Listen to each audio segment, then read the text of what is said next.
Hello दोस्तों। आज मैं लाया हूँ सेकंड पार्ट, जो आपकी सेकंड बुक है चैप्टर 7 से चैप्टर 13 तक के। तो उसमें मैं चैप्टर 9, चैप्टर 11, चैप्टर 13 जो कि आपका अवकल समीकरण है, समतल, त्रिविमीय ज्यामिति और प्रायिकता है, सबके इंपॉर्टेंट क्वेश्चंस लाया हूँ। इसी वीडियो में सारे बताऊंगा, तो लास्ट जरूर देखिए, वन शॉट है। इसके अलावा समाकलन, अवकलन चैप्टर 1, चैप्टर 2 की मैं पहले अपलोड कर चुका हूँ। अगर आपने नहीं देखे हैं तो गणित की प्लेलिस्ट वाली वीडियो, गणित की प्रिपरेशन वाली प्लेलिस्ट में जाकर आप देख सकते हैं समाकलन अवकलन के इंपॉर्टेंट क्वेश्चन। चलिए बिना किसी देरी के स्टार्ट करते हैं। तो अगर बात करूं सबसे पहले अवकल समीकरण डिफरेंशिएशन इक्वेशन चैप्टर 9 की, तो उसमें जो आपके इंपॉर्टेंट क्वेश्चन है, तो पहला है अवकल समीकरण d2y/dx2 प्लस dy/dx का whole cube plus y equal to 0 की कोटि और घात ज्ञात कीजिए। ठीक है, तो बेसिकली कोटि और घात से रिलेटेड आपका एमसीक्यू या एक नंबर क्वेश्चन आता ही आता है। ठीक है, तो इंपॉर्टेंट है।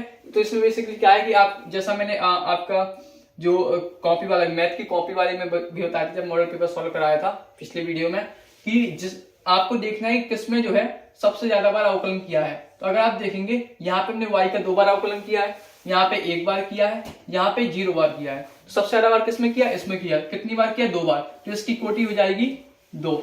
ठीक है, और घात बेसिकली क्या होती है? घात होती है जिसकी कोटि हमने यूज की है, ठीक है, उसी की घात। तो अगर हम कहेंगे इसकी घात कितनी है, तो इसकी घात है 1, तो इसकी घात हो जाएगी 1। ठीक है, बेसिक कभी कभी हम गलती क्या कर देते हैं, हम जल्दबाजी में ज्यादा घात देखने के चक्कर में हम 3 लिख देते हैं, क्योंकि इसकी घात 3 है, लेकिन ये गलत है। ठीक है, क्योंकि हम जिसकी कोटि लेते हैं, समझ रहे, जिसकी हम कोटि लेते हैं उसी की हम घात लेते हैं। तो ये ध्यान रखिएगा। ठीक है, इसके बाद तो इस टाइप का जो है क्वेश्चन आ सकता है, कोटि और घाट का एमसीक्यू, 1 नंबर में प्रैक्टिस कर लीजिएगा। ठीक है, इसके अलावा बात करूं मैं अगले इंपॉर्टेंट क्वेश्चन की, तो वो सिद्ध करो y इक्वल टू e⁻−3x अवकल समीकरण d2y/dx2 plus dy/dx -6y equal to 0 का एक हल है। तो इसमें बेसिकली आपको करना नहीं है कुछ नहीं, मतलब इसमें आपको क्या करना है, अवकलन करना है। यहाँ पे आप देख सकते हैं, आपको ये मतलब एक तरीके से प्रूव करना है। तो इसके लिए आप क्या करिए, इसका आप 2 बार अवकलन करिए।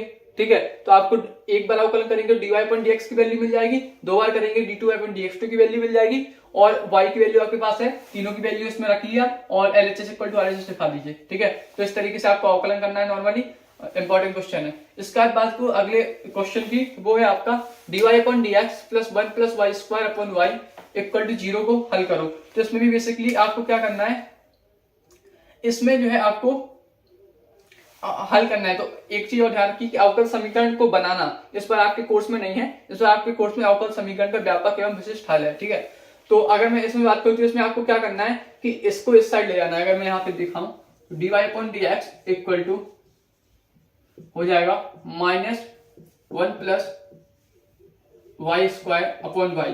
तो आपको बेसिकली करना क्या है, इसमें चर को पृथक्करण करना है, यानी वेरिएबल को अलग अलग करना है। तो इसमें आपको y के जो वेरिएबल है, यानी जो इसको हम यहाँ पे ले जाएंगे और x को इस साइड ले जाएंगे। तो y का वेरिएबल क्या है, y/1 प्लस y² माइनस का dy इक्वल टू dx।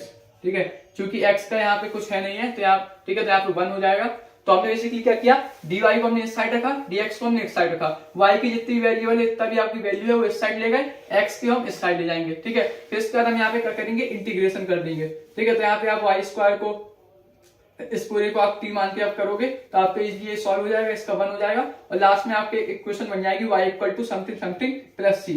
ठीक है, तो ये आपका बेसिकली हल होता है। तो आपको क्या करना है कि हल में हम क्या करते हैं, इंटीग्रेशन कर देते हैं अलग अलग करके। ठीक है, आई होप समझ में आ गया होगा। इसके बाद बात करो अगले इंपॉर्टेंट क्वेश्चन की, तो वो dy/dx equal to 1 plus minus y²/1 plus minus x², नहीं प्लस भी हो सकता है माइनस भी। तो इसमें क्या करना है, बेसिकली इसमें देखिए यहाँ पे आपको √1 प्लस y² को इस साइड ले जाना है इसको, ठीक है, और dx को इस साइड ले जाना है। तो आपको क्या बन जाएगा, dy/√1 plus y² equal to dx/√1 plus x², यानी आपने y को एक साइड कर दिया, x को एक साइड कर दिया, और फिर दोनों का क्या कर दीजिए, आप इंटीग्रेशन कर दीजिए। आई होप, तो आप जब इंटीग्रेशन करेंगे, सॉल्व करेंगे, तो आपको y इक्वल टू इस रूप में एक इक्वेशन आएगी जो आपका हल होता है। ठीक है, तो आई होप समझ में आ गया होगा। इसके बाद बात करूं मैं अगले क्वेश्चन की, तो वो है dy/dx plus 2x equal to e⁻3x। इसका हमें हल निकालना है। तो इसमें क्या करेंगे, 2x को इस साइड ले जाएंगे और dx को हम यहाँ पे ले जाएंगे। तो यहाँ पे dx का फंक्शन बन जाएगा, dy का है, दोनों का अलग अलग इंटीग्रेशन कर दीजिए।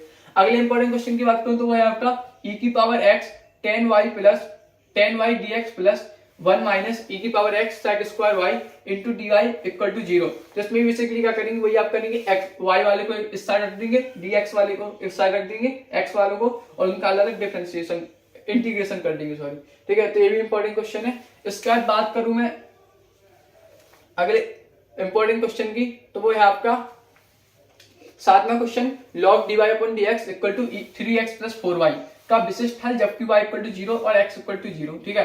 तो यहाँ पे आपकी दो चीजें होती है, व्यापक हल और विशिष्ट हल। व्यापक हल में बेसिकली क्या होता है, इस रूप में होता है, मतलब यहाँ पे आपका c होता है, c की वैल्यू नहीं आपको पता होती है, ठीक है।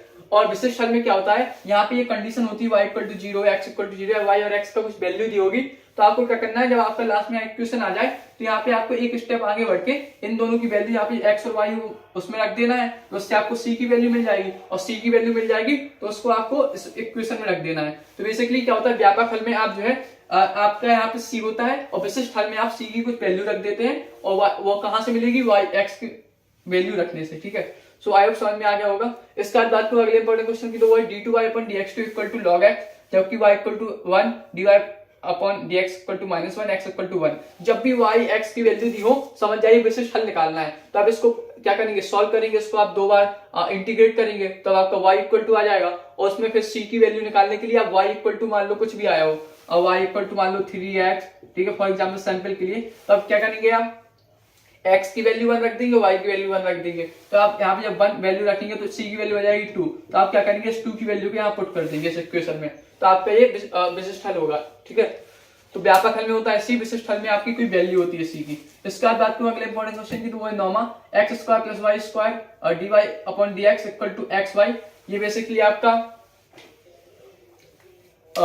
इसमें आप क्या करिए, ये आपका समघाती इक्वेशन है, इसमें x square plus y square को आप नीचे ले जाएंगे, और यहाँ पे क्योंकि ये वाली समघाती है, यहाँ पे मैं अभी बाद में बता रहा, ठीक है। तो इस वाले को अभी रहने दीजिए, इसको मैं अभी 5 मिनट में बता रहा, 2 मिनट में, ठीक है। इसके बाद बात करूं अगले इंपॉर्टेंट क्वेश्चन की, तो वो बिंदु 0, 0 से गुजरने वाले ऐसे वक्त का समीकरण ज्ञात करो जिसका अवकल समीकरण y डैश मतलब होता है dy अपॉन dx, यानी एक बार इंटीग्रेशन इक्वल टू e की पावर x sin x है। बेसिकली इसमें क्या करना है, आपको इसका आपको इंटीग्रेट कर देना है, y इक्वल टू कुछ मिलेगा तो उसे 0, 0 से सेटिस्फाई कर देना है, ठीक है। इस तरीके से विशिष्ट हल है, बस इसकी भाषा बदल गई, ठीक है। इस तरीके से भी आ सकता है। अगले इंपॉर्टेंट क्वेश्चन की बात करूं तो वो है आपका 1 plus x y dx plus 1 minus y x dy equal to 0 का हल। तो इसमें भी बेसिकली आपको वही सेम चीज करनी है, आपको समघात यहाँ पे आपको मतलब x को अलग, x को एक साइड कर देंगे, y को एक साइड कर देंगे और इंटीग्रेट कर देंगे, ठीक है। इसके बाद बात करूं अगले इंपॉर्टेंट क्वेश्चन की, तो वो है 1 प्लस e की power 2x into D Y plus 1 plus Y square into e की power x dx equal to 0 का हल जबकि y इक्वल टू 1 और x इक्वल टू 0 है। तो इसमें आप क्या करेंगे, इसमें वही सेम चीज, आप x y वालों को एक साइड रख देंगे LHS में, x वालों को RHS में, अलग अलग इंटीग्रेट करेंगे, लास्ट में वो आएगा, यहाँ पे y x की वैल्यू रखेंगे, आपका विशिष्ट हल मिल जाएगा, ठीक है। तो ये वाले क्वेश्चन आपके 5 या 8 नंबर में आते हैं, ठीक है। इसके बाद बात करो अगले इंपॉर्टेंट क्वेश्चन की, तो वो है under root a plus x dy upon dx plus x equal to 0। तो इसमें आप क्या करेंगे, dy upon dx equal to minus x upon under root a plus x हो जाएगा, ठीक है। फिर आप हर का परमीकरण करके आप सॉल्व करेंगे, इंटीग्रेट करेंगे, ठीक है, dx को वहां ले जाकर, तो आपका ये आंसर आ जाएगा, ठीक है। इसके बाद बात करो अगले इंपॉर्टेंट क्वेश्चन की, तो वो है 14वां, यहाँ से आपका समघाती समीकरण स्टार्ट होता है। तो इसी के लिए हमें पहले पता होना चाहिए समघाती होता क्या है, हम कैसे पहचाने। तो समघाती का मतलब होता है कि अंश और हर में x और y की पावर समान है। जैसे अगर मैं यहाँ पे देखूं, यहाँ अंश में x की पावर क्या है, x की घात क्या है, मतलब घात मतलब होता है मैक्सिमम पावर, x की यहाँ पे 1 है, y की 1 है, यहाँ पे आप देखेंगे x की 1 है, y की 1 है, तो अंश और हर में x और y की पावर क्या है, इक्वल है, इसलिए समघाती है। अगर इस वाले क्वेश्चन में आप देखेंगे तो आपका क्या बन जाएगा, ये आपका यहाँ पे आ जाएगा, तो यहाँ पे अगर आप देखेंगे तो ये बन जाएगा x y upon x square plus Y square. तो अगर आप देखेंगे x की यहाँ पे क्या है, घात 1 है, यहाँ पे y की पावर क्या है, 1 है, अंश में 1 1 है, यहाँ पे क्या है 2 है, यहाँ पे 2 है, तो अंश और हर में x और y की पावर क्या है, इक्वल है, ठीक है। यहाँ हर में 2 है, अंश में 1 है, तो ये आपका समघाती समीकरण हुआ। तो ये आपका पहचानने की ट्रिक है, ठीक है। फिर इसमें बेसिकली हम करते क्या है, इसमें हम x y equal to bx रखते हैं, यानी कि हम यहाँ पे प्रतिस्थापन यूज करते हैं, y बराबर bx रखते हैं, ठीक है, समीकरण में। या पे आप ऐसा कर सकते हैं y upon x equal to v रख देते हैं और इसकी वैल्यू यहाँ पे पुट करते हैं, जिससे आपको पूरा जो समीकरण होता है वो b के रूप में आ जाता, फिर आप उसका इंटीग्रेशन कर देते, ठीक है। तो आप करके देखिए, ये वाला भी सेम टू सेम उसी फॉर्मूले से होगा। इसमें आपको y इक्वल टू bx रखेंगे, पूरा आपका v और x के रूप में आ जाएगा, ठीक है। तो फिर आप v को एक साइड रखेंगे और x को एक साइड रखेंगे, इंटीग्रेट करेंगे। इसके बाद बात करूं अगले इंपॉर्टेंट क्वेश्चन की, तो वो है आपका 15वां question X square minus Y square D X plus 2xy dy equal to 0। ये भी सेम टू सेम आपका जो है समघाती है, क्योंकि यहाँ पे आप देखेंगे जब यहाँ पे आप सॉल्व करेंगे इसको तो आपका इस रूप में बनेगा कुछ। तो यहाँ पे आपकी अंश में पावर है 1 1, हर में है 2 2, ये आपका समघाती है। वही आप करेंगे, समघाती में आपको क्या करना है, y इक्वल टू bx लगा देना है, ठीक है, आपको सॉल्व हो जाएगा प्रतिस्थापन करके। 16वां क्वेश्चन है x plus y d Y plus x minus y d x equal to 0, जबकि y equal to 1 x equal to 1। तो इसमें भी आप क्या करेंगे, आज जब आप इसको सॉल्व करेंगे तो आपका बनेगा माइनस एक्स माइनस ब्रैकेट में एक्स माइनस वाई अपॉन आपका बनेगा minus x minus y upon x plus y, है ना। तो आप क्या है, अब देखेंगे यहाँ पे एक एक पावर है, यहाँ एक एक है, समघाती है, तो आप y इक्वल टू bx की वैल्यू रखेंगे, आप इंटीग्रेट करेंगे तो आपका हो जाएगा, ठीक है। इसके बाद बात करूं मैं अगले क्वेश्चन की, और फिर आपके जो लास्ट में आ जाएगा इस तरीके से आप यहाँ पे x और y की वैल्यू रखेंगे, आपकी c की वैल्यू मिल जाएगी, उसको आप अपना इक्वेशन में रखेंगे तो आपका विशिष्ट हल मिल जाएगा। इसके बाद बात करूं मैं अगले इंपॉर्टेंट क्वेश्चन की, 17वां x cos y upon x dy upon dx equal to y cos y upon x plus x। तो इसमें भी आप जब सॉल्व करेंगे तो आपको ऐसे मतलब भिन्न रूप में मिलेगी, अपॉन रूप में, और जब उसको आप सॉल्व करेंगे तो बेसिकली आप जब इसको सॉल्व करेंगे तो मिलेगा आपको y, इसको आप यहाँ ले जाइए, ठीक है, तो आपका क्या हो जाएगा x cos y upon x, है ना। अब आप यहाँ पे क्या करेंगे, y अपॉन x को मान लेंगे v, क्योंकि देखिए y इक्वल टू bx होता है, तो यहाँ से y अपॉन x की वैल्यू क्या आ जाएगी v। जब आप इसको पूरे सॉल्व करेंगे तो आपका जो है v और x के रूप में होगा, अलग अलग इंटीग्रेट करेंगे तो आपका सॉल्व हो जाएगा। करके देखिए अगला इंपॉर्टेंट क्वेश्चन है 18वां, जो कि है आपका x minus y d y upon d x equal to x plus 2y। इसमें सेम टू सेम इसको आप नीचे ले जाएंगे, कैसे पहचाने, x और y की पावर यहाँ क्या है 1 है, यहाँ भी क्या है 1 है, तो इक्वल है, तो आप ये समघाती है, तो y इक्वल टू क्या रख देंगे bx और सॉल्व करिए। इसके बाद बात करूं अगले इंपॉर्टेंट क्वेश्चन की, तो 19वां cos x dy upon dx plus y sin x equal to 1 का समाकलन गुणांक। अब यहाँ पे एक नया टाइप है यहाँ पे, जो कि है आपका रैखिक समीकरण। रैखिक समीकरण की पहचानने का ट्रिक क्या है, ये आपका होता है, ये आपका dy upon dx plus px equal to q, sorry यहाँ पे हाँ px इक्वल टू q, या py हो सकता है, py इक्वल टू q के रूप में, या ये उल्टा हो सकता है dx अपॉन dy, यानी रैखिक समीकरण के रूप में होगा dy upon dx plus px equal to q। अगर इस रूप में है तो आप समझ जाइए रैखिक समीकरण है, ठीक है। जैसे अब इसमें आप कहेंगे तो इसमें आप cos x का भाग देंगे तो यहाँ पे क्या बन जाएगा tan x, तो आपका क्या बनेगा dy upon dx plus y tan x equal to 1 upon cos x हो जाएगा sec x।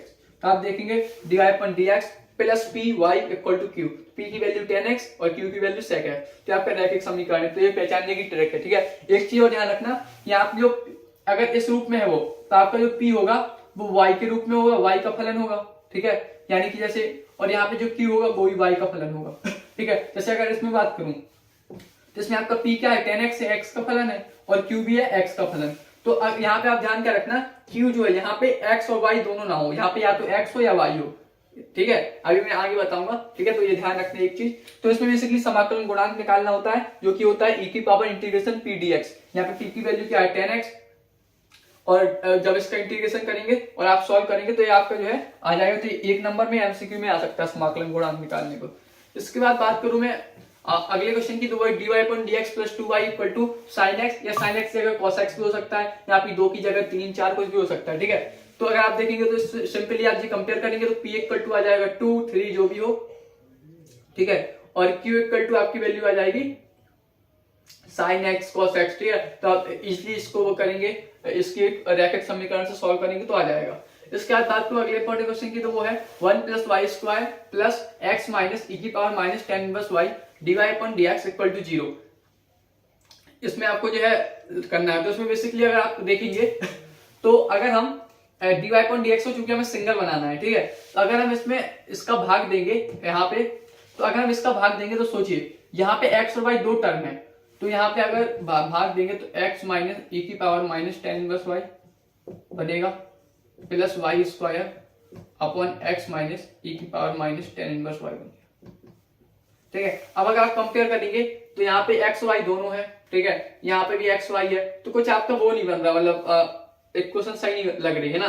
तो इसलिए आप क्या करेंगे, यहाँ पे सबसे पहले आप dy अपॉन dx का भाग देंगे दोनों पक्षों में, ठीक है, dy अपॉन dx का dx, ठीक है। उसके बाद आप क्या करेंगे, यहाँ पे एक बन जाएगा, यहाँ पे dy अपॉन dx आ जाएगा, तो आप इसका जब भाग देंगे दोनों में, तो यहाँ पे क्या बनेगा basically x upon 1 plus Y square minus e की power minus tan inverse y upon 1 plus Y square. अब अगर कंपेयर करेंगे, ये x है, p की वैल्यू क्या आ गई 1 प्लस वाई स्क्वायर, और ये देखेंगे तो पूरा ये आपका y के रूप में है, तो आपका सॉल्व हो जाएगा। तो इसमें ये ध्यान क्या रखना है, ट्रिकी है कि इसमें हम dy अपॉन dx का पहले भाग देते हैं, फिर हम 1 प्लस वाई स्क्वायर का भाग देते हैं, ठीक है।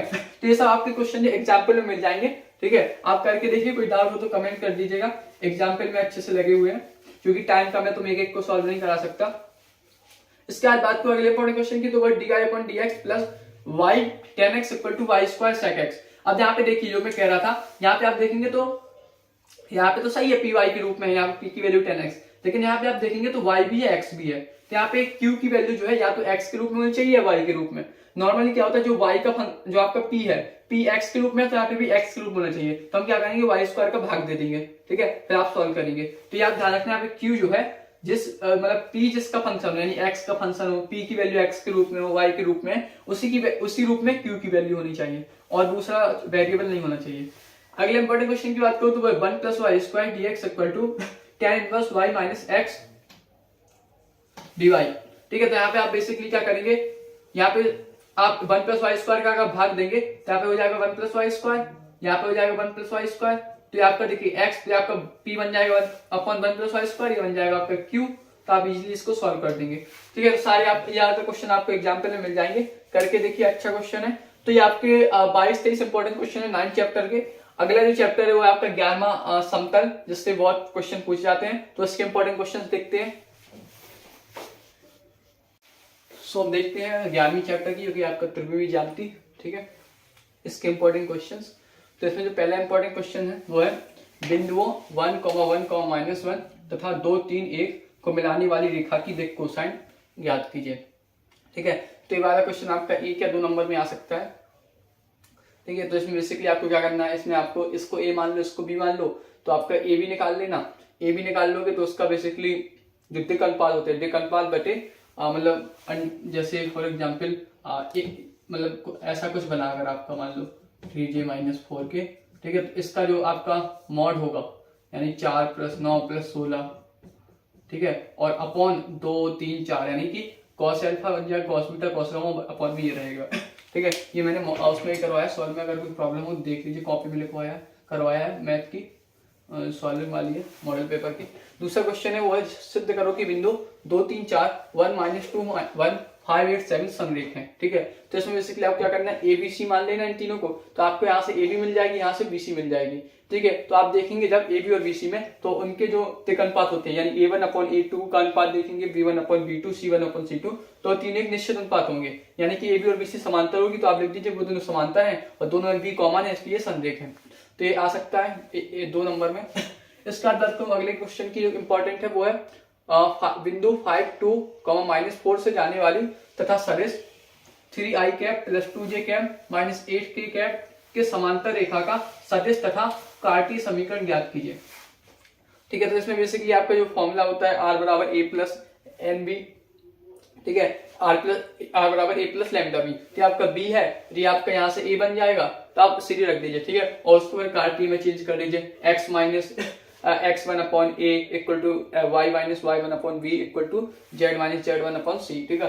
तो आप जो फॉर्मूले आपको सारी किताब मिल जाएंगे, सिंपल है फॉर्मूला वैसे, तो ये जस्ट समझना है कौन सा फॉर्मूला कहाँ यूज होगा, ठीक है। तो ये आ सकता है, इंपॉर्टेंट क्वेश्चन है, ठीक है। इसमें ऐसा हो सकता है मतलब थोड़ा बहुत चेंज हो जाए, जैसे मान लो ये पॉइंट ये ना हो, थोड़ा दूसरा मतलब चेंज हो सकता है पॉइंट, ठीक है, सेम टू सेम में क्वेश्चन ना हो, थोड़ा सा मतलब 5 जगह 6, 3 ऐसा हो, लेकिन आएगा इसी टाइप का क्वेश्चन, तो इसकी प्रैक्टिस कर लीजिए। इसका बात करूं अगले इंपॉर्टेंट क्वेश्चन की, तो वो है vector r = i - 2j + 3k + λ i - j + 3k, ये रेखा का समीकरण है सदिश, ठीक है। r और तथा r cap vector r = 4i - j + μ 2i - j + 2k, ये दो रेखाएं बेसिकली अगर कंपेयर a + λb और a + μb रेखाओं के मध्य कोण ज्ञात करना है, ठीक है। इस बार आपके में सिलेबस में 2 रेखाओं के मध्य कोण है, तो उसमें आप जो है ये मैंने करवाया भी है, आपका जो मॉडल पेपर के सॉल्यूशन में आप देख सकते हैं cos alpha cos theta equal to इन दोनों का अदिश गुणा अपॉन दोनों का मॉड का गुणा। तो आप ये कर लीजिए, अच्छा क्वेश्चन है, इंपॉर्टेंट है।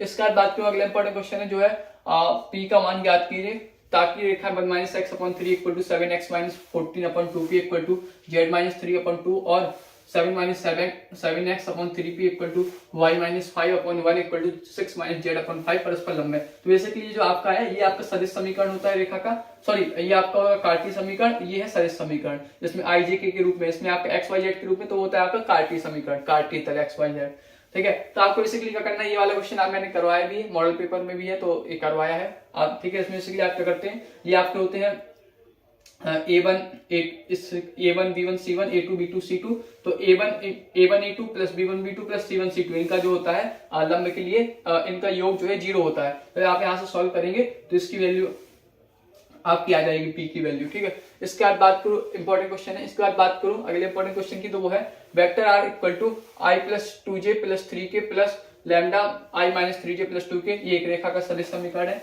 और r vector r equal to 4i plus 5j plus 6k plus mu 2i plus 3j plus k के मध्य न्यूनतम दूरी, दो रेखाओं के मध्य न्यूनतम दूरी का जो सूत्र है वो आपको लगा देना है। यहाँ पे आपको ध्यान क्या रखना है, यहाँ पे ये चेक करना है आपको b, दोनों के लिए b1 और b2 चेक करना है। इनका अनुपात अगर सेम है तो ये समतल रेखा होती है, तो ये समांतर रेखा होती है, नहीं तो विषमतली होती है, मतलब असमांतर होती है। तो अगर हम यहाँ पे चेक करेंगे तो 1/2 इक्वल टू -3/3 इक्वल टू 2/1, ठीक है। तो ये हमारा सेम नहीं है रेशियो, तो यानी कि विषमतली है, तो इसमें जो विषमतली वाला फॉर्मूला है वो लगाइएगा,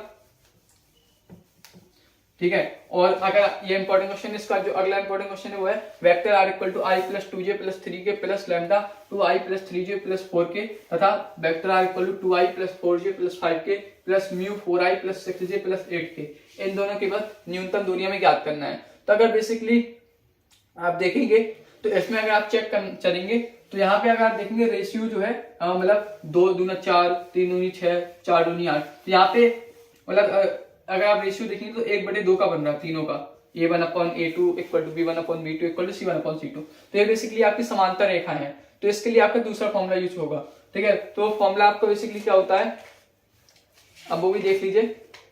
तो समांतर रेखाओं के मध्य दूरी का सूत्र होता है, जो मैंने करवाया भी ऐसे क्वेश्चन आपको मॉडल पेपर में कॉपी में सॉल्व कराया बोर्ड पेपर की, उसका फॉर्मूला होता है v minus you cross m सदिश गुणा अपॉन m, मतलब ये इसका होता है a1 माइनस सॉरी इसका होता है a2 माइनस a1, ठीक है। यहाँ पे मैं लिख देता हूँ a2 minus a1 cross b upon mod b, ठीक है, और इसका भी मॉड। तो अगर आप बेसिकली देखेंगे तो यहाँ पे सदिश गुणा होगा, और यहाँ पे देखेंगे b है, यहाँ पे b1 b2 नहीं है, यानी कि हमें क्या करना पड़ेगा, इन दोनों को सेम बनाना पड़ेगा। तो अगर मैं यहाँ से 2 कॉमन ले लें तो यहाँ अगर हम यहाँ से 2 कॉमन ले लें तो हमारा ये सेम टू सेम बन जाएगा।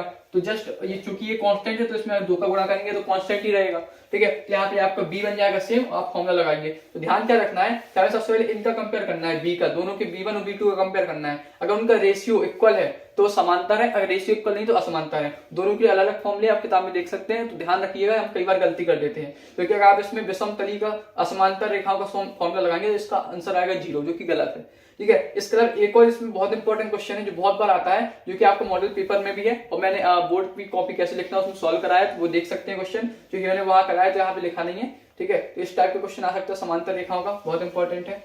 इसके बाद बात करूं अगले इंपॉर्टेंट क्वेश्चन की, तो वो है x plus 2/8 equal to y minus 1 upon -5 equal to z plus 1/2 तथा x minus 3/2 equal to y minus 5 upon -3 equal to z minus 6/2 के मध्य लघुत्तम दूरी। तो ये बेसिकली रेखा का कार्तीय समीकरण है, ठीक है। तो अगर आप इसमें आपके पास इसमें आप जब कंपेयर करेंगे तो यहाँ से आपके जो है जो वेक्टर a की वैल्यू है, जो हमें ये चाहिए, इसकी वैल्यू क्या होगी, यहाँ से -2 1 -1, यहाँ से होगी 3 5 और +6, यानी कि इसकी जो वैल्यू है यहाँ पे चिन्ह आप बदल देंगे और ये आपका बन जाएगा वेक्टर ए, नीचे वाले होते हैं आपके वेक्टर बी। तो आप सदिश समीकरण बदल के आप कर सकते हैं, या फिर आप कंपेयर करके कार्तीय रूप को बना सकते हैं, ठीक है। तो सदिश रूप में भी आ सकता है लघुत्तम दूरी, और कार्तीय रूप में भी आ सकता है। सेम टू सेम आपका सदिश में आ सकता है आपका रेखाओं के मध्य कोण, और कार्तीय रूप में आ सकता है मध्य कोण, ठीक है।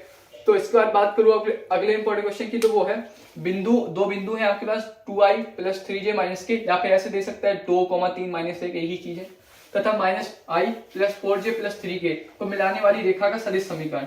ठीक है, तो इसका जो फॉर्मूला होता है r = a plus lambda b minus A. ठीक है, तो ये b माइनस ए जब करेंगे तो आपका फॉर्मूला है। तो आप अगर देखेंगे तो इसमें आपको बेसिकली फॉर्मूले अच्छे से याद कर लीजिए, जो कि बहुत कंफ्यूजन हो गए हैं।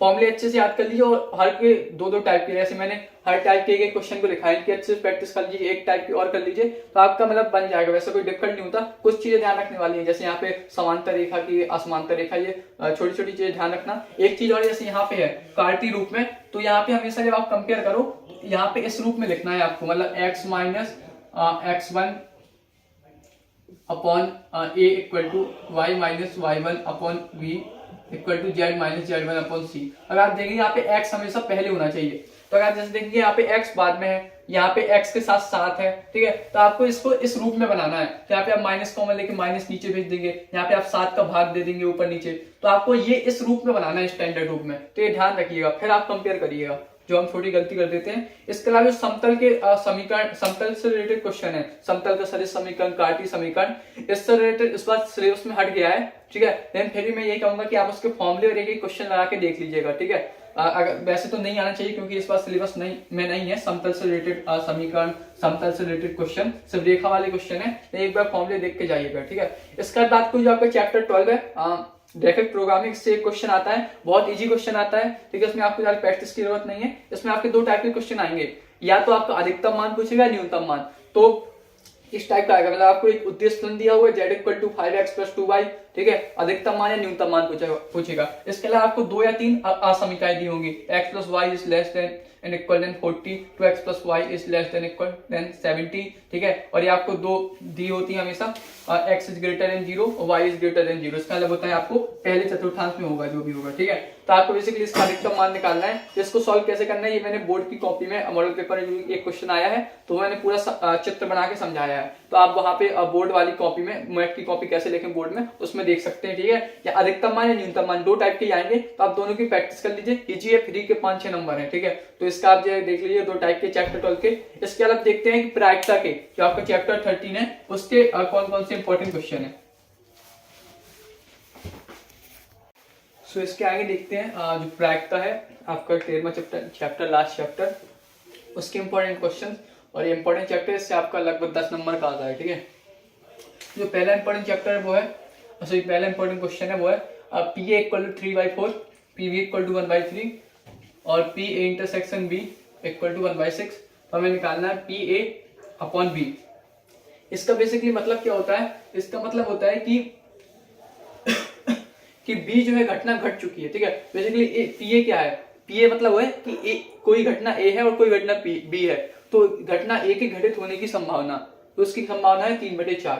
ठीक है, और B क्या है, घटना B के घटित होने की। जैसे फॉर एग्जाम्पल हम टॉस उछाल रहे हैं, ठीक है, तो हमने कह दिया कि हेड आने की प्रोबेबिलिटी, हेड आने की घटना को हमने मान लिया A। ठीक है, और टेल आने की प्रोबेबिलिटी को हमने मान लिया B।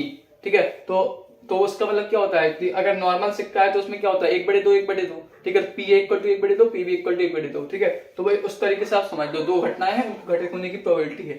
तो ये इसका मतलब होता है कि PA/B मतलब होता है कि B घट चुकी है पहले से। ठीक है, B घट चुकी है और हमें A के घटित होने की संभावना निकालनी है। ठीक है, तो इसका बेसिकली फॉर्मूला होता है PA/B = PA union A intersection B/PB। ठीक है, जो नीचे होता है उसकी प्रोबेबिलिटी नीचे। ठीक है, तो हमें इसकी वैल्यू दी है, इसकी वैल्यू दी है, इसकी हमें जरूरत भी नहीं है, तो आप सीधे फॉर्मूले में रख के निकाल लोगे। तो ये आपका MCQ में आ सकता है या 1 नंबर में आ सकता है। ठीक है, और इसके अलावा जैसे तो आपका ये है, और इसके अलावा ऐसा भी कर सकता है कि वो यहाँ पे इंटरसेक्शन की वैल्यू ना देके यूनियन की वैल्यू दे दे। तो आप क्या करोगे, तो यहाँ पे एक और फॉर्मूला यूज करोगे आप, PA union B = PA + PB - PA intersection B। ठीक है, जो प्रायिकता का पहला नियम होता है, जो बेसिक नियम, तो इसमें बेसिकली आप इसकी वैल्यू आपको पता है, इन दोनों की वैल्यू पता है, तो PA इंटरसेक्शन B की वैल्यू निकाल लोगे और आप निकाल सकते हो। तो या तो इंटरसेक्शन दे देगा सीधे या यूनियन देगा, तो आप इस फॉर्मूले का यूज करके निकाल लेना। तो 1 नंबर का इजी है। इसके बाद बात करूं मैं अगले इंपॉर्टेंट क्वेश्चन की, तो वो है आपका एक कक्षा में 40% विद्यार्थी गणित, 20% बायो, 10% मैथ और बायो दोनों पढ़ते हैं। तो एक विद्यार्थी हमने चुना, प्रायिकता ज्ञात करो कि वह मैथ पढ़ता है जबकि ज्ञात है कि वह बायो पढ़ता है। तो देखो इसमें ज्ञात क्या है, दिया क्या हुआ है कि वो बायो पढ़ता है। तो अगर हम कहें कि अगर मतलब मैथ मतलब गणित पढ़ने की प्रोबेबिलिटी क्या है पी ए, यहाँ से देखो 40% मतलब 0.4 है ना, 40/100। पीबी क्या है 20 आपका 20% यानी 0.2। और दोनों पढ़ने मतलब ए इंटरसेक्शन भी, मतलब दोनों पढ़ रहे हैं, ए भी पढ़ रहे बी भी पढ़ रहे, तो उसकी प्रोबेबिलिटी है 0.1। तो अगर हम कहें इसमें निकाले तो इसमें बेसिकली क्या पूछा है हमें कि वो पायो पढ़ता है, वो दिया है, यानी कि बी हमें दिया है, हमें पूछा क्या है मैथ पढ़ता है, तो हमें पी ए अपॉन बी की वैल्यू, ये वैल्यू पूछा है, तो यहाँ पे P A intersection B upon B हो जाएगा। यदि दूसरे में बायो पढ़ता है और दिया हमें मैथ, तो मैथ यानी ए नीचे आ जाएगा। ठीक है, बेसिकली मेन प्रायिकता में क्या है कि आप समझो क्वेश्चन को, अगर आपने समझ लिया कि वो पूछ क्या रहा है और आपको कौन से फॉर्मूले का यूज करना, तो इजी है, मतलब इसमें ज्यादा कैलकुलेशन नहीं है ना ज्यादा वो है, आपको इस क्वेश्चन को समझना है कि वो पूछ क्या रहा है। ठीक है, इसके बाद बात करूं मैं, ठीक है, इस टाइप का आ सकता है या फिर ऐसा भी आ सकता है, मतलब छात्रावास से रिलेटेड, कि मतलब छात्रावास है उसमें इतनी लड़कियां हैं इतने लड़के हैं, ठीक है, ये दिया हुआ कि लड़के हैं, तो इस तरीके से रिलेटेड भी पूछ सकता है, मतलब आपको लगाना यही वाला फॉर्मूला है। ठीक है, तो मतलब मैन यही है और थोड़ा सा वेरी कर सकता है। इसके बाद बात करूं मैं अगले इंपॉर्टेंट क्वेश्चन की, तो वो है एक व्यक्ति ए 70% घटनाओं में सत्य बोलता है, बी दूसरा व्यक्ति बी 60% घटनाओं में सत्य बोलता है। ठीक है, एक घटना में दोनों के एक दूसरे से सहमत होने की प्रायिकता, तो इंपॉर्टेंट क्वेश्चन है और ये बेसिकली हम कई बार गलती कर देते हैं। तो इसमें हम कई बार जल्दबाजी में क्या करते हैं, एक दूसरे से सहमत होने की प्रायिकता, तो हम क्या करते हैं कि पी ए मल्टीप्लाई बाई मतलब पी ए इंटरसेक्शन बी कर देते हैं, यानी इन दोनों का यानी 0.7 और 0.6 का गुणा कर देते हैं, लेकिन ये गलत है, पूरा आंसर नहीं है। क्यों? क्योंकि ऐसा भी तो हो सकता है कि मतलब ए भी झूठ बोल रहा हो, बी भी झूठ बोल रहा हो, अगर वो दोनों झूठ बोल रहे हो, अगर दोनों झूठ बोलेंगे तो भी तो सहमत होंगे ना। ठीक है, दोनों सत्य बोलेंगे तो सहमति बनेगी दोनों में, और अगर दोनों झूठ बोलेंगे तो भी सहमति बनेगी। ठीक है, तो इसलिए यहाँ पे एक और हो जाएगा P A dash intersection B dash, इसका मतलब क्या है, ए भी झूठ बोल रहा और बी भी झूठ बोल रहा। ठीक है, तो बेसिकली एक चीज ध्यान रखिए प्रायिकता में कि जब भी और वर्ड का यूज हो तो हमेशा गुणा का यूज होगा यानी इंटरसेक्शन, और जब भी या वर्ड का यूज हो तो वहां पे प्लस यूज होगा यानी कि यूनियन। ठीक है, तो अब जैसे यहाँ पे है तो दोनों सत्य बोलेंगे तो यहाँ पे गुणा आ गया, दोनों झूठ बोलेंगे तो गुणा आ गया। अब लेकिन इनमें से कोई एक घटना ही संभव होगी ना, या तो दोनों झूठ बोलेंगे या दोनों सच बोलेंगे, ऐसा तो हो नहीं सकता कि दोनों झूठ बोल रहे और दोनों सच बोल रहे, तो कोई एक घटेगी या, तो इसलिए यहाँ पे हमने जोड़ा है। तो अगर आप बेसिक क्वेश्चन को समझिए तो आपको इजीली बन जाएगा। इसके बाद बात करूं अगले इंपॉर्टेंट क्वेश्चन की, तो वो है एक परिवार में दो बच्चे हैं, यदि यह याद हो कि बच्चों में कम से कम एक बच्चा लड़का है, तो दोनों बच्चों की लड़का होने की प्रायिकता क्या है। ठीक है, बेसिकली इसमें हमें दिया क्या है कि एक बच्चा लड़का है, यह हमें दिया हुआ है, हमें ज्ञात करना है कि दोनों बच्चे लड़के हैं।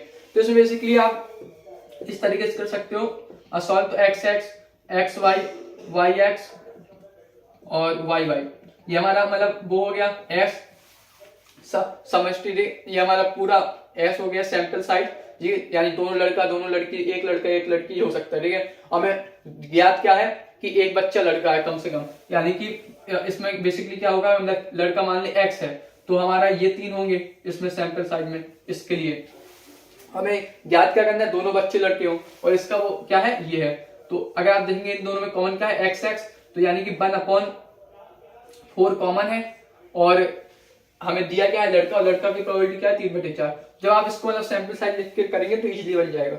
इसके बाद बात करूं अगले इंपॉर्टेंट क्वेश्चन की, तो वो है लीप वर्ष में 53 रविवार होने की प्रायिकता। ये बहुत इंपॉर्टेंट क्वेश्चन है, ये आपका ये 2 या 5 नंबर पूछ सकता है। तो इसमें बेसिकली करते क्या है कि हम लीप वर्ष में बेसिकली हमें सबसे पहले पता होना चाहिए कितने दिन होते हैं, तो इसमें आपके दिन होते हैं 366। तो हम क्या करेंगे, एक हफ्ते में कितने दिन होते हैं 7, तो 7 से 366 को बात दिया तो यहाँ पे आपका आएंगे 52।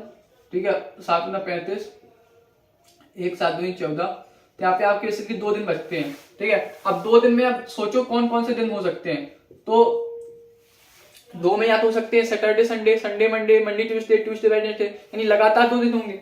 और हमें निकालने का है 53 रविवार होने की, हमें दिया क्या है यानी वो 53 रविवार है, तो रविवार किन में आएगा, एक तो सैटरडे संडे में आएगा, एक संडे मंडे में। तो अगर हम बात करें कि हमारी जो अनुकूल प्रोबेबिलिटी कितनी है, अनुकूल प्रकार 2 है, और कुल दिन कितने हैं, कुल वो कितने बनेंगे, मतलब सेट समूह कितने बनेंगे, एक तो बनेगा Sunday Monday Wednesday, Monday Tuesday, Tuesday Wednesday, Wednesday Thursday, तो इस तरीके से आप लिखेंगे 7 बनेंगे। तो इसका आंसर होता है 2/7। अगर ये मतलब लीप वर्ष नहीं होता, नॉर्मल ईयर होता, तो यहाँ पे 1/7 करके देखिए। इसके बाद बात करूं अगले इंपॉर्टेंट क्वेश्चन की, तो वो है 52 पत्तों की गड्डी में से एक के बाद एक 3 पत्ते बिना प्रतिस्थापित किए निकाले गए, और पहले दो पत्तों के बाद पहले दो पत्तों का बादशाह और तीसरे का इक्का होने की क्या प्रायिकता है। इंपॉर्टेंट क्वेश्चन है, इसमें ध्यान क्या रखना है वर्ड, वो जो वर्ड ध्यान रखना है वो है ये बिना प्रतिस्थापित। इसका मतलब क्या होता है, बिना प्रतिस्थापित मतलब होता है कि अगर हमने एक पत्ता निकाला तो हमने उसको वापस नहीं रखा, हमने मतलब अलग कर दिया।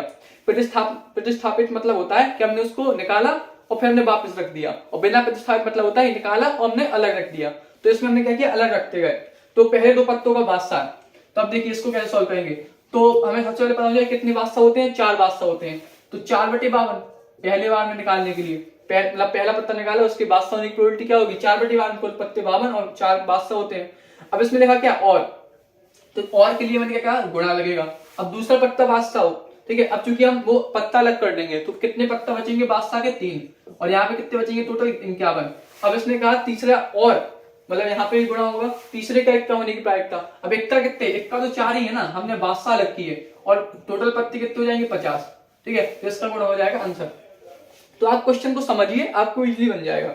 इसके बाद बात करूं मैं, इंपॉर्टेंट क्वेश्चन है। इसके बाद बात करूं अगर मैं 7वें क्वेश्चन की, तो है एक पासे को 3 बार फेंका जाता है तो प्रायिकता ज्ञात करो कि जब प्राप्त अंकों में से कम से कम एक अंक विषम संख्या हो। देखिए ये वाला बहुत इंपॉर्टेंट क्वेश्चन है, 5 नंबर में पूछा जाता है। तो इसमें बेसिकली क्या है, हमें ज्ञात करना है कि हमने एक पासे को 3 बार फेंका, हमें ज्ञात करना है कि प्राप्त अंकों में से कम एक अंक विषम संख्या हो। तो एक तो ऑप्शन ये है कि हम इस तरीके से निकाले कि पहले अंक, इस तरीके से निकाले कि हम सबसे पहले ये निकालें कि एक अंक विषम संख्या हो, पहले में विषम संख्या है, दूसरी बार में विषम संख्या है, तीसरी बार में, एक एक करके ऐसे निकाले। फिर हम निकाले 2 बार विषम संख्या है, फिर हम निकाले तीनों में विषम संख्या है। एक तो ये ऑप्शन है, तो इसमें थोड़ा लंबा हो जाएगा। दूसरा ऑप्शन ये है कि देखो इसमें लिखा है कम से कम एक अंक विषम संख्या हो। तो अगर हम ऐसा कर दे कि 1 माइनस तीनों पत्ते तीनों अंक सम संख्या हो, अगर तीनों अंक सम संख्या होंगे तो बेसिकली तीनों अंक सम संख्या है, उसको अगर हम छोड़ के बाकी अगर हम सब देखेंगे प्रकार, तो उसमें कम से कम एक अंक विषम जरूर होगा। तो हम क्या करेंगे, तीनों अंक विषम सम संख्या होने की प्रोबेबिलिटी निकाल लेंगे। तो पहले पासे को फेंका तो उसमें सम अंक कितने होते, 2 4 6 3 होते, टोटल 6, 3/6। फिर हमने दूसरी बार फिर फेंका तो 3/6, फिर फेंका तो 3/6, ठीक है। तो अब इसको सॉल्व करेंगे तो ये आपका आ जाएगा 1/2 1/2 तो 1 माइनस 1/8, और ये सॉल्व हो जाएगा 7/8। बेसिकली हमने क्या किया, शॉर्टकट विधि अपनाई, 1 माइनस जो नहीं होने की, मतलब तीनों अंक सम आए, तो हमने दूसरी मतलब अप्रोच अपनाई। इससे क्या होगा कि क्वेश्चन हमारा जल्दी सॉल्व हो जाएगा, इजी हो जाएगा। तो हमें निकालना था कम से कम एक अंक विषम संख्या हो, हमने क्या किया 1 माइनस तीनों अंक सम संख्या हो, ठीक है। तो तीनों अंक सम संख्या की प्रोबेबिलिटी ये होगी, और फिर हम घटा देंगे 1 से। इसके बाद बात करें अगले क्वेश्चन की, तो वो ये आपका बहुत इंपॉर्टेंट क्वेश्चन है। अगले इंपॉर्टेंट क्वेश्चन की बात करूं तो एक कमरे में 3 बल्ब होल्डर है, 10 बल्बों में से 6 खराब है और 10 और 6 खराब है। एक व्यक्ति 3 बल्ब चुनता है, उससे प्रकाश मिल जाए, इसकी प्रायिकता क्या है। तो ये भी सेम इसी टाइप का क्वेश्चन है। इसमें क्या लिखा, प्रकाश मिल जाए, तब प्रकाश कैसे मिल सकता, या तो एक बल्ब जल जाएगा तो भी मिल जाएगा, 2 बल्ब जलेंगे तो भी मिल जाएगा, 3 बल्ब जलेंगे तो भी मिल जाएगा, ठीक है। तो हम इसमें क्या करेंगे, वो ये कि इसमें थोड़ा लंबा होगा, आप जोड़ जोड़ के करेंगे, मतलब पहले एक में मतलब मिल जाए प्रकाश, पे 2 में मिल जाए, 3 में, तो इस तरह जोड़ जोड़ करेंगे। अल्टरनेटिव अप्रोच ये है कि आप एक में से घटा दें और तीनों में से प्रकाश ना मिले, तो तीनों में से प्रकाश ना मिले तो इसकी प्रोबेबिलिटी क्या होगी। तो बेसिकली वो कितने बल्ब चुन रहा, 3 बल्ब, तो इसमें बेसिकली 3 बार हम चुन रहे हैं, 3 बल्ब चुन रहे हैं। तो पहली बार खराब चुनेगा आए तो उसकी प्रोबेबिलिटी क्या है, 6/10, 6 खराब है, टोटल 10 है। अब दूसरी बार चुनेगा तो उसकी प्रोबेबिलिटी क्या होगी, 5/9, ठीक है, क्योंकि वो बल्ब वो यूज कर चुका, तब वो पुनः दोबारा यूज में नहीं आएगा, है ना, वो अलग हो गया। और फिर तीसरी बार चुनेगा खराब तो कितना आएगा, 4/8। जब इसको आप सॉल्व करोगे और एक में से घटा देना तो ये आपका आ जाएगा। तो समझ में आया कि अगर ऐसा हो कम से कम एक अंक या फिर सिर्फ प्रकाश मिल जाए, या ऐसा आ जाए कोई लक्ष्य भेद दे हम, ठीक है। तो लक्ष्य कब भेज सकता है, या तो एक मार दे, या दोनों मार दे, या तीनों मार दे। तो उसके लिए आप क्या कर दो, 1 माइनस कोई लक्ष्य नहीं भेज पाए, या फिर 1 माइनस की तीनों में से प्रकाश ना मिले, तो उससे आप इजीली सॉल्व कर सकते हैं, सिंपल। इसके बाद बात करूं अगले इंपॉर्टेंट क्वेश्चन की, तो नौमा, PA = 1/2, PB = 1/3, PA union B = 2/3। क्या A और B स्वतंत्र हैं। तो इसमें बेसिकली आपको क्या करना है, यहां से पहले आपको PA इंटरसेक्शन B निकाल देना, जो मैंने पहले फॉर्मूला बताया था, ठीक है। उससे आपको PA इंटरसेक्शन B मिल जाएगा। पहले आपको चेक कर लेना है कि PA इंटरसेक्शन B की वैल्यू PA × PB की इक्वल आ रही कि नहीं आ रही, ठीक है। तो आपको क्या करना है, इसकी वैल्यू आ जाएगी उस फॉर्मूले से, P A union B equal to P A plus P B minus P A intersection B. फिर उसका हमें उनको देखना है, चेक करना है कि उसकी value P A into P B यानी 1/6 आ रही कि नहीं आ रही तो वो स्वतंत्र है, नहीं आई तो स्वतंत्र नहीं है। तो एक बार आपको नया फॉर्मूला मिल गया, स्वतंत्र के लिए होता है P A intersection B equal to P A into P B. स्वतंत्र घटना बेसिकली होती है कि एक घटना का प्रभाव दूसरे घटना पे ना पड़े, ठीक है। इसके बाद बात करें अगले क्वेश्चन की, तो वह सिद्ध करो यदि ई और एफ स्वतंत्र घटना है तो ई और एफ डैश भी स्वतंत्र होंगी।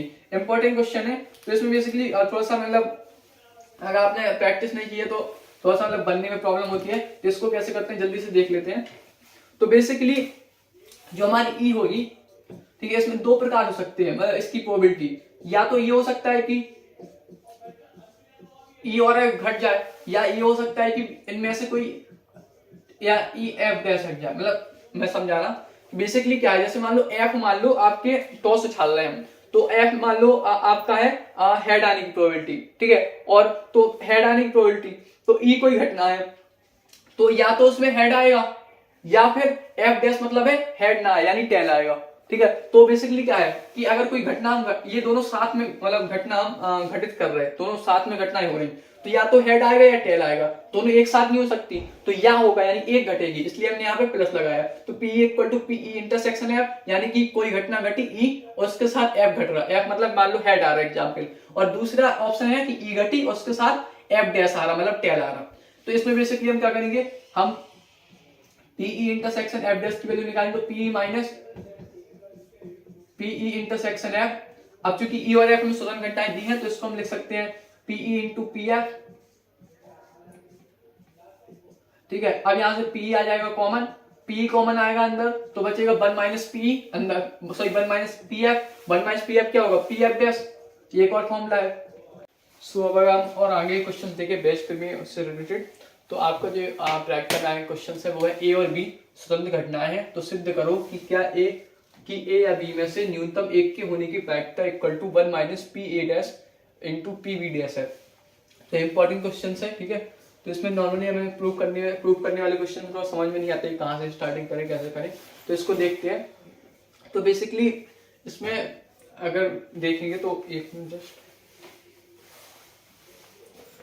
मैं यहाँ पे बताऊं, तो कम से कम एक के होने की प्रायिकता, ठीक है।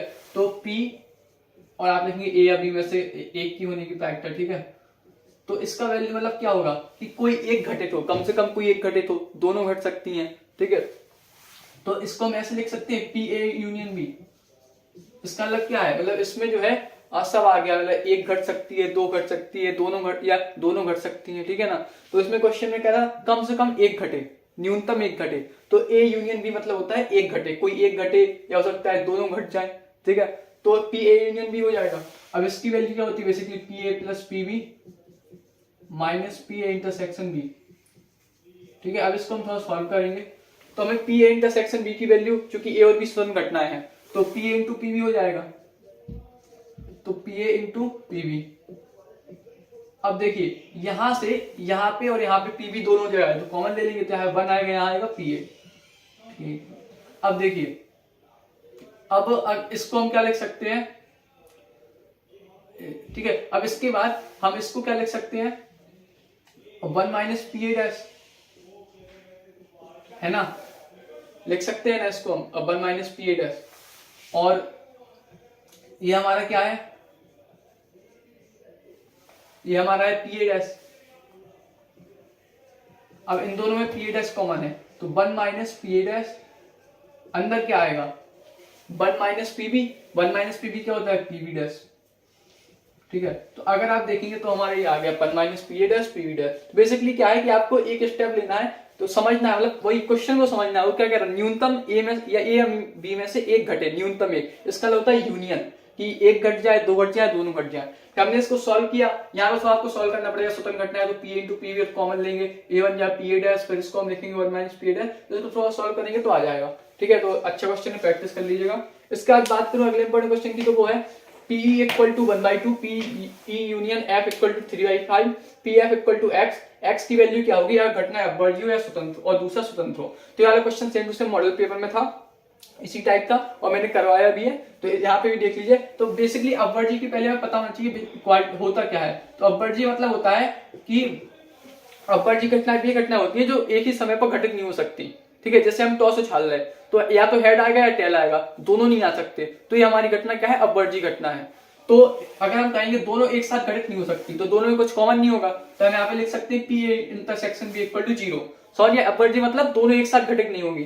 तो हम बस बेसिकली क्या है, हमारे पास यूनियन है, ठीक है, और पीई की वैल्यू है, पीएफ की वैल्यू है। अब यहाँ पे ई और एफ के रूप में, चूंकि P intersection F equal to 0, मतलब इसको हम सॉल्व करेंगे तो हमारी पी एफ की वैल्यू एक्स की वैल्यू आ जाएगी। ठीक है, और स्वतंत्र में क्या है, इसकी वैल्यू हो जाएगी पी इंटू पी एफ। तो हम यहाँ पे रखेंगे, सॉल्व करेंगे तो आपका आ जाएगा। ठीक है, इस टाइप का मैं मॉडल पेपर करवा मॉडल पेपर के हल में बोर्ड पेपर की कॉपी में करवा चुका हूँ, आप देख सकते हैं जाके। तो ध्यान रखिएगा, अपवर्जी में कॉमन कुछ नहीं होता और स्वतंत्र में होता है पी इंटू पी एफ। स्वतंत्र बेसिकली ये होता है कि कोई घटना है, दो घटना एक साथ घट रही और एक घटना का प्रभाव दूसरी घटना पर नहीं पड़ रहा। और अपवर्जी मतलब होता है दो घटना एक साथ नहीं घट सकती।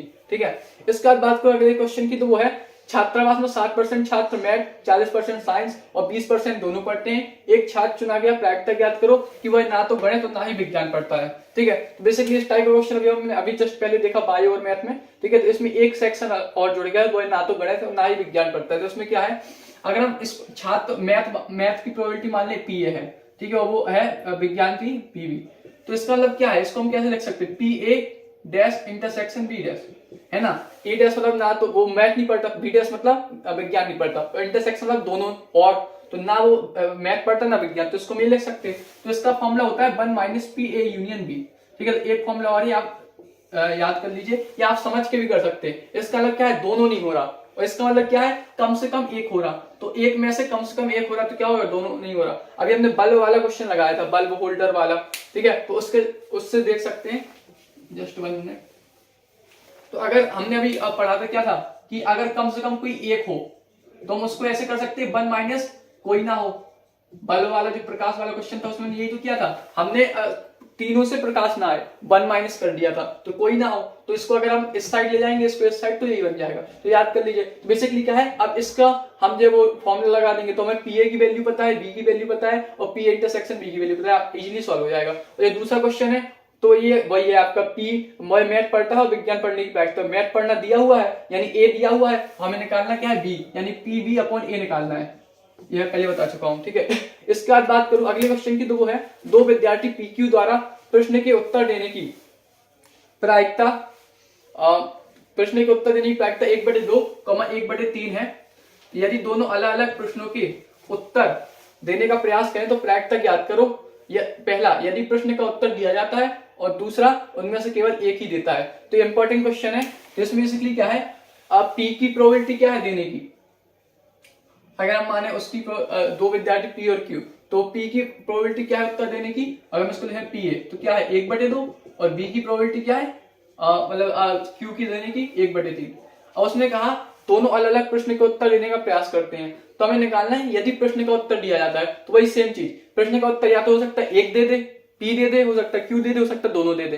तो इसका वही है, आप या तो ये कर सकते हो कि 1 माइनस दोनों ना दे तो 1/2, तो ये पी है, तो पी ए टेस्ट कितना होगा 1/2, एक में से हटा देंगे, और 1/3 का हो जाएगा 2/3, एक से हटाएंगे, तो आप इसको अब सॉल्व करेंगे तो आ जाएगा 2/3।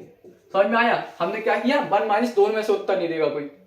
ठीक है, तो ऐसा कर सकते हैं, या फिर आप 3 बार जोड़ सकते हो, पहले ने उत्तर दिया प्लस दूसरे ने उत्तर दिया प्लस दोनों ने उत्तर दिया। ठीक है, तो उसमें थोड़ा टाइम ज्यादा लगेगा। दूसरा क्वेश्चन उनमें से केवल एक ही प्रश्न का उत्तर देता है, तो इसमें क्या करेंगे आप, एक तो आपका प्रोबेबिलिटी बनेगी कि मान लो पी ने उत्तर दिया, क्यू ने नहीं दिया, और दूसरी बनेगी क्यू ने उत्तर दिया तो और पी ने नहीं दिया। तो जैसे पहली ये होगा 1/2, पी ने उत्तर दिया, क्यू ने नहीं दिया, 2/3 प्लस, और पी ने इसने उत्तर नहीं दिया तो 1/2 इसने उत्तर दिया। अब यहाँ पे हमने प्लस क्यों लगाया, क्योंकि इनमें से कोई एक ही पॉसिबिलिटी होगी, एक ही पॉसिबल होगा बे, है ना, तो यहाँ पे इसलिए हमने यानी प्लस लगाया।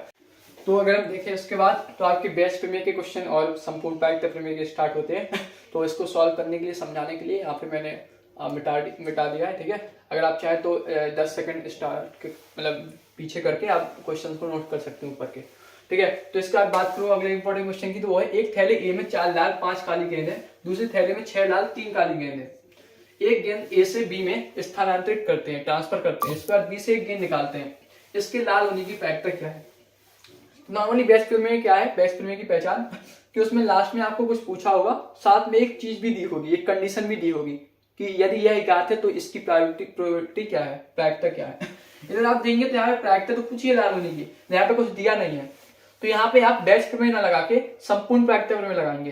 ठीक है, तो सबसे पहले तो ये है, इसमें इसने पूछा क्या है, इसके लाल होने की प्रायिकता, तो इसमें जो पूछा है लाल होने की प्रायिकता हमने उसको इवेंट मान लिया।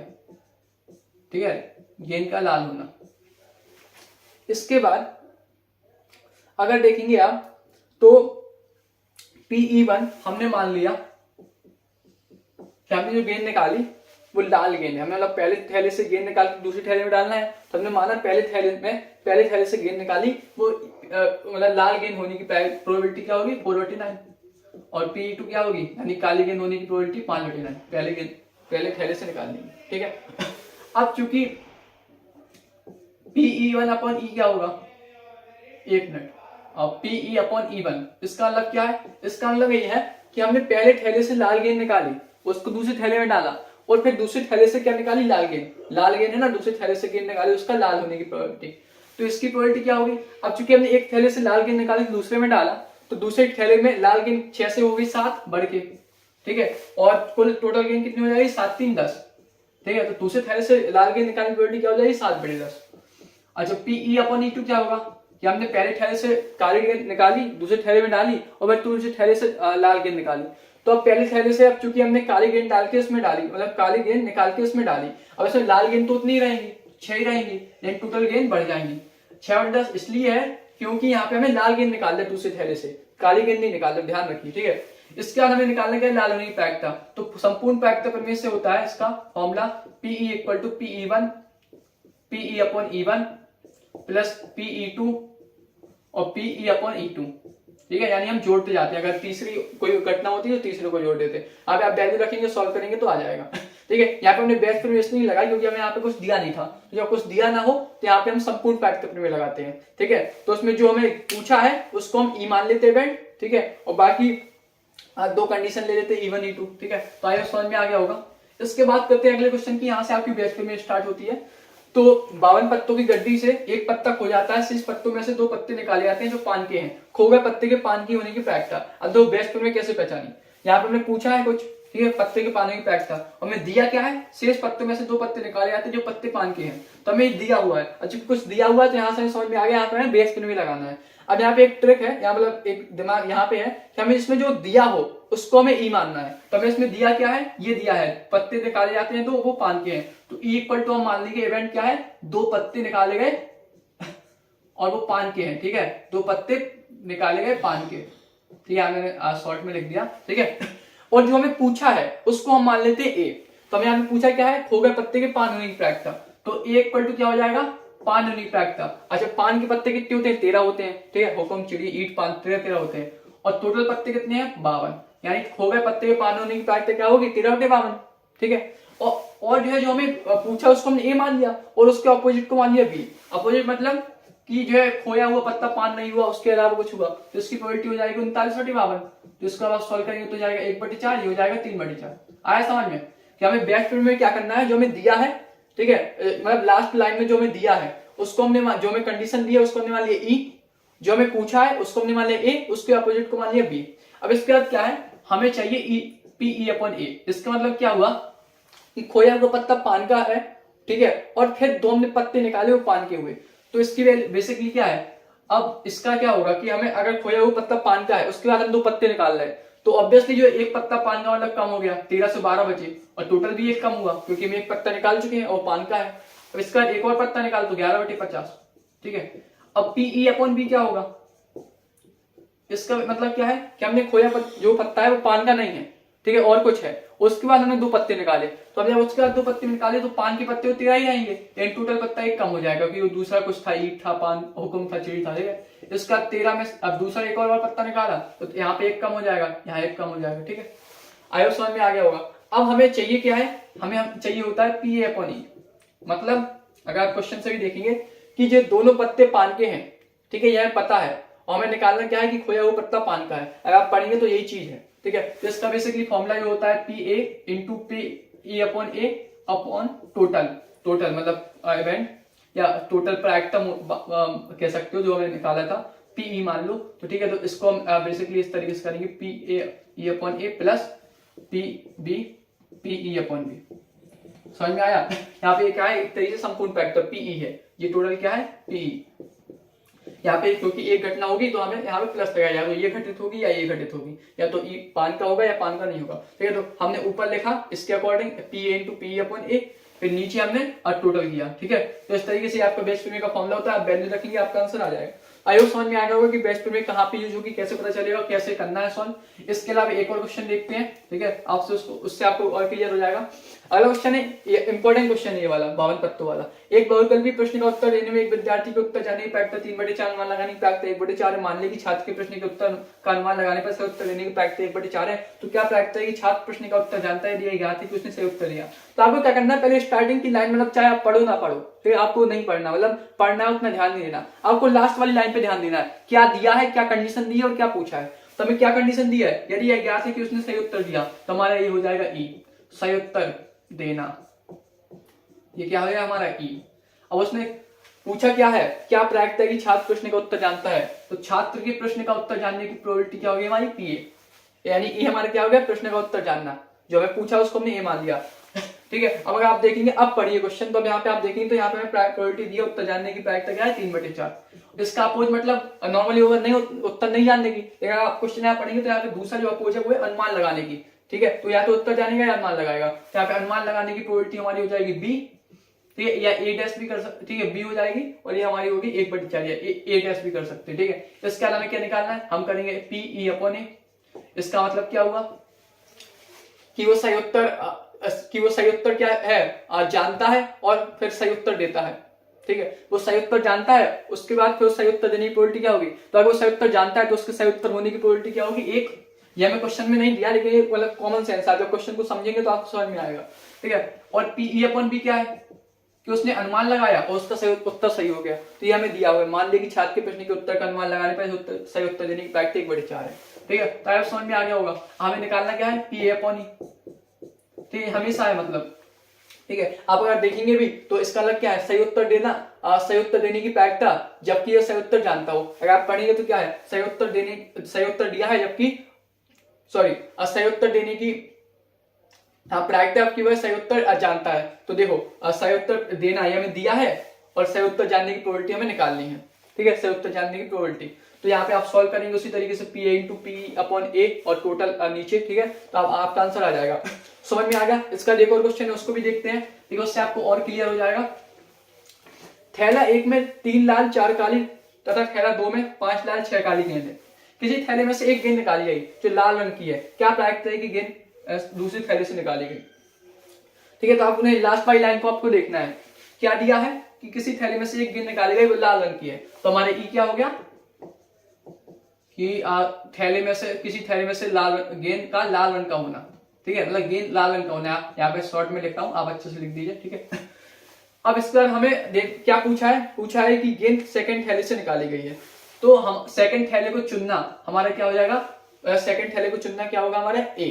ठीक है, अब बेसिकली आप देखेंगे थैला 1 है और थैला 2 है, 2 थैले हैं, तो अगर 2 थैले हैं उसमें से किसी एक को चुनने की प्रोबेबिलिटी क्या होगी, सेकंड थैले को चुनने की प्रोबेबिलिटी क्या होगी 1/2।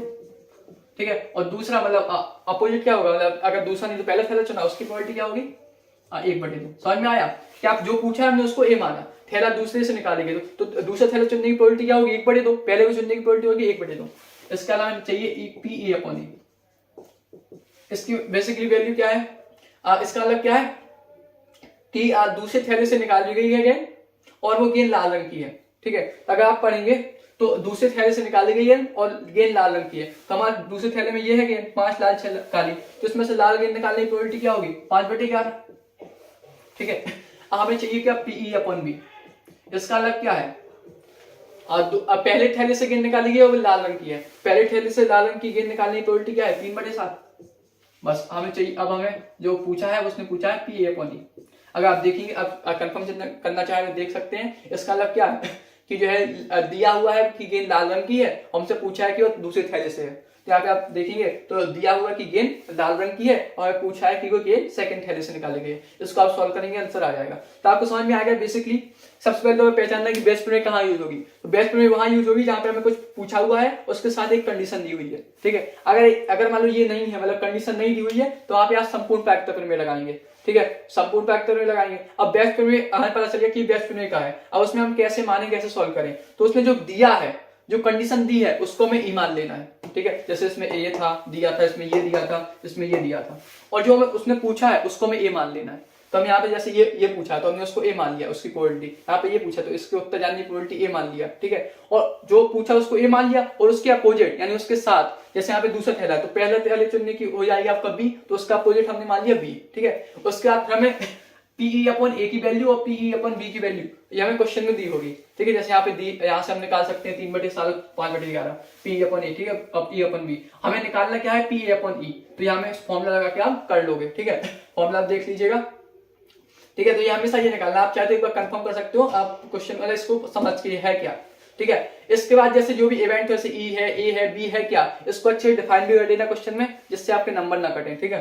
तो आई आपको समझ में आ गया होगा, ठीक है। मैन आपका वही है कि कॉन्सेप्ट है, हो सकता है इसमें मतलब थोड़ी बहुत वेरी करे, ये क्वेश्चन ना है इसमें प्रोबेबिलिटी एक्सचेंज हो जाए, कुछ ऊपर हो जाए, ठीक है, थोड़ा बहुत, लेकिन क्वेश्चन इसी टाइप के आएंगे। कॉन्सेप्ट अगर आपको क्वेश्चन समझ में आ जाएगा तो बन जाएगा, ठीक है। इसके अलावा जैसे अदर चैप्टर्स है, 10वीं चैप्टर्स है, तो उससे आपका त्रिभुज का क्षेत्रफल, ठीक है, चतुर्भुज का क्षेत्रफल से एक क्वेश्चन आता है, उसके फॉर्म भी अच्छे से देख लेना। 8वां चैप्टर, उसमें 8b आपकी हट गई है, दो वक्रों के बीच के क्षेत्रफल का। आपका सिर्फ 8 बचा है, जिसमें एक वक्र के और मतलब कोई अक्ष है उसके बीच छायांकित क्षेत्रफल का, ठीक है। तो उसका आप 8 क्वेश्चन देख लेना, एक क्वेश्चन आता है क्षेत्रफल का। इसके अलावा बात करूं फर्स्ट पार्ट में, तो आपका तीसरा चैप्टर है प्रायिकता, सॉरी आव्यूह में आपके एक क्वेश्चन इस टाइप का आएगा कि मतलब एक आव्यूह उसको आपको सममित और विषम सममित दो टाइप में तोड़ना है, ठीक है। एक तो ये आएगा, और दूसरा ये आएगा कि आपको मतलब ए आव्यूह को दिया होगा 2/2 का, और बी दिया होगा 2/2 का, ठीक है, या 3/3 का। आपको मतलब जो है A B inverse equal to B inverse A inverse prove करना है, ठीक है। तो आप ए बी, जैसे मैंने मॉडल पेपर में बताया था, तो आप यहाँ पे गुणा कराएंगे, वो करेंगे प्रूफ, मतलब लंबी प्रोसेस जिसमें आप सैगुणनखंड निकालोगे, इनवर्स निकालोगे। तो आप एक बार प्रैक्टिस कर लीजिए, इस टाइप क्वेश्चन की एक पूछता है, ठीक है। इसके अलावा एक जो प्रमेय है A B inverse equal to B inverse A inverse, ये प्रमेय आती है, इंपॉर्टेंट है, देख लीजिएगा, ठीक है। इसके अलावा चौथे चैप्टर में बात करूं तो आपकी जो आव्यूह विधि से समीकरण सॉल्व करना आता है हमेशा, ठीक है, तो आप देख लीजिएगा।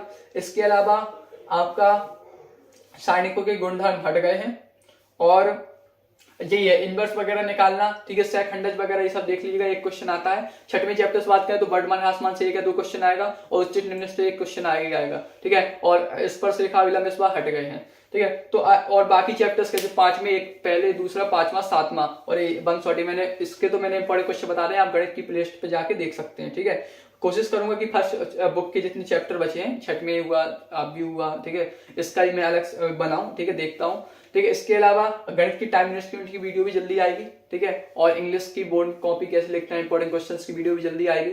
फिजिक्स के मैंने कई सारे कमेंट्स पढ़े कि इंपॉर्टेंट क्वेश्चंस, इंपॉर्टेंट टॉपिक्स की वीडियो बनाइए, तो मैं पहले ही अपलोड कर चुका हूँ important topics, important questions, important derivations की वीडियो आप फिजिक्स की प्रिपरेशन वाली प्लेलिस्ट में जाके देख सकते हैं। और न्यूमेरिकल से रिलेटेड मैं वो जल्दी अपलोड करूंगा।